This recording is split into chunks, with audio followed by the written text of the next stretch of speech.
variáveis locais e globais. Uma variável local, ela é uma variável que ela tem o seu escopo limitado, ou seja, a sua visibilidade, ela só existe dentro daquela região, daquele local, daquela função, certo? Então, uma variável que é declarada dentro de uma função, que ela é criada dentro de uma função, ela só existe dentro daquela função. Ela não consegue ser enxergada fora daquela função.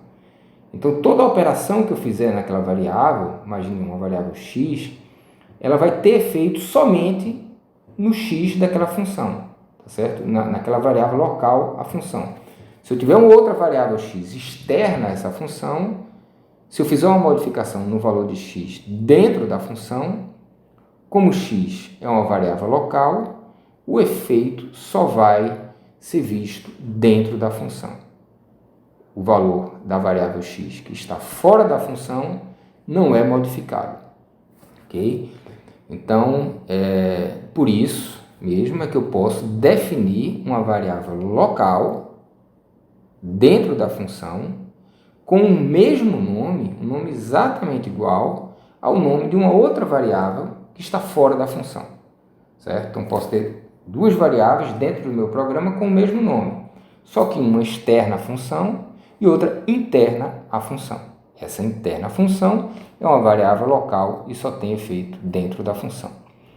Vamos ver um exemplo. Nós temos aqui a função testa local, né? Essa função testa local recebe uma variável, um parâmetro x, ela imprime a frase o valor de x aí vai imprimir o valor que for recebido como parâmetro aqui. Depois ela modifica esse valor de x, certo? Observe que essa modificação aqui só tem efeito dentro de testa local, tá? Porque x é um parâmetro. Em seguida, eu vou imprimir o valor de x, claro, aqui vai ser impresso o valor 5, porque eu modifiquei x para 5. Em seguida, eu crio uma variável y, essa variável y foi criada onde? Dentro da função. Então, ela só existe dentro dessa função. Se existir outra variável y fora dessa função, quando eu fizer y igual a 20, essa variável que existe fora da função não vai ser alterada. Então, quando eu fizer y igual a 20, eu vou criar essa variável y, atribuir o valor 20 a ela e imprimir o valor de y é 20. Então, aqui abaixo, aí eu crio uma variável y, observe que y e x aqui são externos a essa função. Então, y é igual a 10, x é igual a 10. Vou chamar testa local. Quando eu chamar testa local, eu vou passar como parâmetro x, que é 10. Então, esse x aqui passa a ter valor 10. Tá? Do parâmetro x vai ter valor 10. Quando eu imprimir o valor de x o valor do parâmetro que foi recebido, foi x igual a 10. Então, vai ser impresso 10. O valor de x é 10. Em seguida, eu modifico x para 5, tá? E mando imprimir o valor de x novamente. O valor de x é 5, foi modificado, tá? Depois eu crio a variável y, 20, essa variável só é interna à função, e imprimo o valor de y, que vai ser 20. Quando eu acabo a execução dessa função testa local, os valores de x e y que foram modificados lá dentro não tiveram efeito nessas variáveis externas x e y.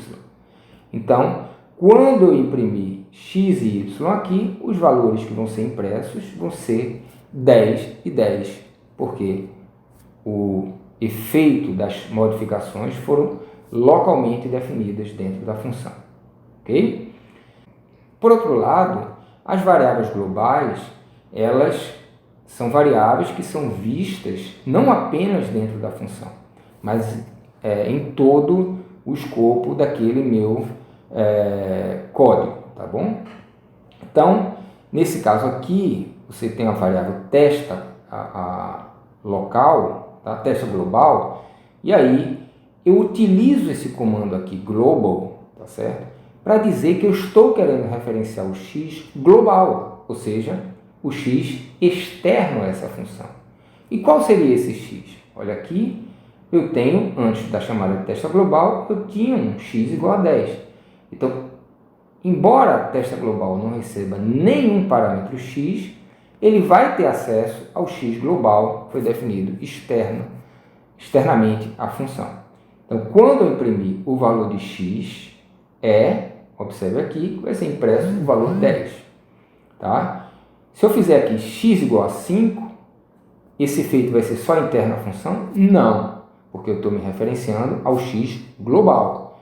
Então, quando eu fizer x igual a 5, esse x aqui vai ser afetado. Tá? Então, eu mudei o valor da variável global x para 5. Okay? Então, quando acabar a execução desse teste global, se eu mandar imprimir essa frase aqui, x externo mudou para 5, tá? Porque eu modifiquei ele aqui e ele era global, após chamar teste global. Então, vocês observam que na variável local, o efeito de uma modificação da variável é restrito ao escopo daquela função. Já na variável global, o efeito não fica restrito ao escopo daquela função. Ele extrapola o escopo daquela função e tem efeito dentro do meu código como um todo. Nós temos uma propriedade em Python que é muito interessante, outras linguagens não possuem, que é o conceito de argumento default. O que é isso? É como se fosse um argumento opcional. Você pode passar ele ou você pode não passar. Caso você não passe esse argumento, o que acontece é que ele vai assumir um valor default, um valor padrão, ok? Então, nessa função aqui, eu tenho a função testa_default, ela recebe o parâmetro obrigatório A e recebe um parâmetro B, que é opcional. Se eu não passar esse parâmetro B, ela vai assumir que o valor de B é 2, tá? Então, nesse primeiro caso aqui, eu chamei testa_default com 1 e observe que eu só passei o primeiro parâmetro, que foi o parâmetro A, certo? Não passei o valor de B, então ela vai assumir que o valor de B é 2. Então, quando eu imprimir aqui, o valor de A vai ser 1 e o valor de B vai ser o valor default 2. 1 porque eu passei e 2 porque é o valor default. Nesse segundo caso aqui, o testa_default, eu passei os dois argumentos. Eu passei 1 e 10. Então, A vai assumir o valor 1 e B não vai mais ter o valor default porque eu passei o valor 10. Então, vai ser o valor de A é 1 e o valor de B é 10. Tá?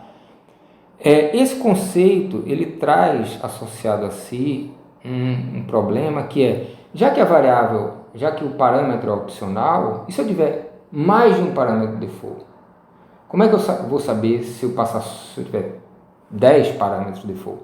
Se eu passar só 2 parâmetros, qual deles eu estou passando? Então, para que eu possa identificar qual dos parâmetros eu estou passando, existe o conceito de argumento keyword, tá certo? Ele funciona da seguinte maneira: eu tenho o valor A, que é obrigatório, o parâmetro A, o parâmetro B e C são opcionais, sendo o valor default de B 2 e o valor default de C 3. Então, nesse primeiro caso, eu chamei teste keyword apenas com o primeiro parâmetro. E aí, quando eu imprimir, aqui vou imprimir o valor de A é 1, o valor de B é 2 e o valor de C é 3, porque B e C eu não passei como parâmetro, eu assumi o valor default.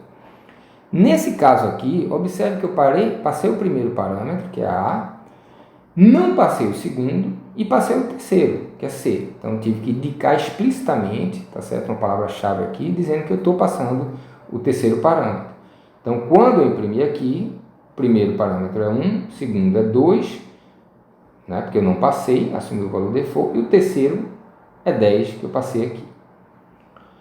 Nessa terceira situação, observe que eu não respeitei nem sequer a ordem dos parâmetros. Eu disse que eu estava passando C com o valor 20 e A com o valor 30.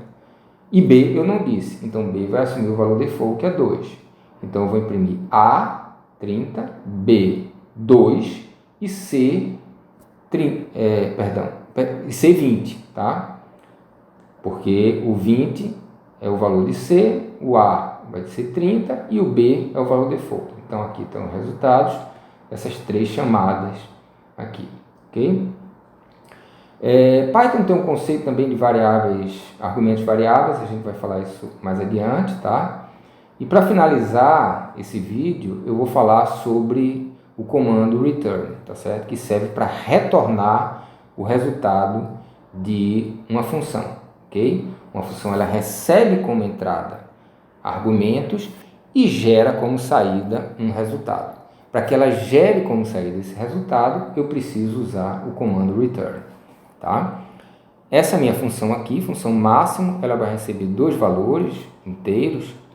Aqui, assumindo que seja inteiro, eu testo qual dos dois é maior e atribuo o maior valor, se os dois forem iguais, vai ser qualquer um dos dois, a variável res, tá? Essa variável podia ser qualquer nome aí. E aí eu retorno como resultado dessa função o valor armazenado em res. Então, nessa chamada de máximo aqui, máximo entre 6 e 4, o resultado vai ser 6, esse 6 vai ser retornado e atribuído a essa variável resultado, e eu imprimo a variável resultado, tá? Se eu passasse aqui 2, o resultado seria 4, tá? Então, o importante aqui observar é que ela retorna o valor que foi obtido como resposta da função através desse comando return.